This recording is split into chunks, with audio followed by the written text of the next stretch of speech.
Welcome back, believers, and all you spectacular Spidey fans out there to another Spider-Man PS4 101 episode. Now, even though we received a huge tidal wave of Spider-Man PS4 news yesterday, we actually got even more news today from Game Informer. Even though it's not a lot of news compared to what we got yesterday, we still got really interesting information relating to the beginning of the game, the amount of suits in the game, as well as how the suit upgrading system is going to actually work, along with a lot of other interesting stuff as well. So I'm mainly going to point out the most important parts of the podcast that Game Informer had, but if you want to watch the entire thing, I'm going to leave it in the link in the description below. So the first point that Game Informer was talking about on their podcast is that the beginning of Spider-Man PS4 is extremely cinematic. And I don't want to spoil too much for you guys, but basically we are going to get a really interesting insight in regards to Peter's life and Spider-Man's life at the same time. And just hearing them talk about how the game is going to open just gets me super emotional. So the next really interesting point relates to the QuickTime events in the game. So I know a lot of you guys were actually concerned about the QuickTime events in the game, but Insomniac have stated before that the QuickTime events are only for the cinematic parts of the game. However, Game Informer doubled down on this by saying that there are actually very few QuickTime events in the actual game. So it's very reassuring to know that the QuickTime events are going to be used in a minimalistic manner, which gets me very excited and also very happy that we are actually going to get full control of Spider-Man throughout the majority of the game. And next up is showing a really awesome clip of the subway fast travel system in the game. Now, as you can see, Game Informer clearly edited the footage from Spider-Man entering the subway to actually being on the subway, but I do think that we will have the ability to choose where we want to go throughout New York City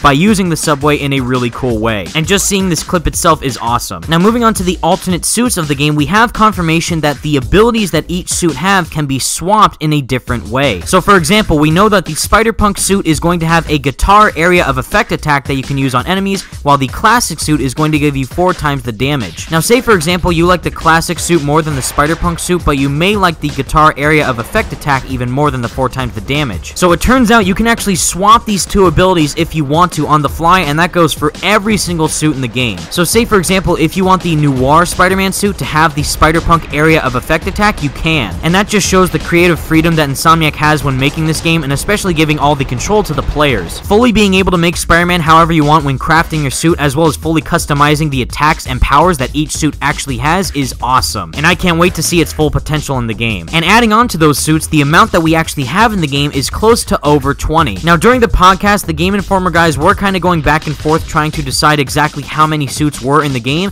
but stating that there were 20 silhouettes that were hiding what they were. And a couple of the other guys thought it was over 18 or actually over 24, but if we're going to round it out, I think we're just going to go stick with 20. But regardless of what specific number it was, that is actually a huge amount of suits that are going to be in this game. And I'm just crossing my fingers that the black suit is one of them. And to finalize all this awesome news from the Game Informer podcast, we have an official confirmation that there is going to be a new video of Spider-Man PS4 web swinging footage tomorrow that is 3 minutes and 7 seconds long. And for those of you wondering, it's going to be released sometime in the afternoon Pacific Standard Time. So just stay tuned for that, and definitely expect my thoughts on it tomorrow as well. Anyways guys, that's all the news I have for you today. This just keeps getting better and better throughout April with all this awesome coverage that Game Informer is doing, and it is just insane seeing how much we're getting from this game. Let me know all your thoughts in the comment section down below. Do you like the ability to swap abilities with each suit? And what type of suits are you going to make in your own creations? But anyways, thank you all so much for watching. Stay spectacular, Spidey fans. Peace out.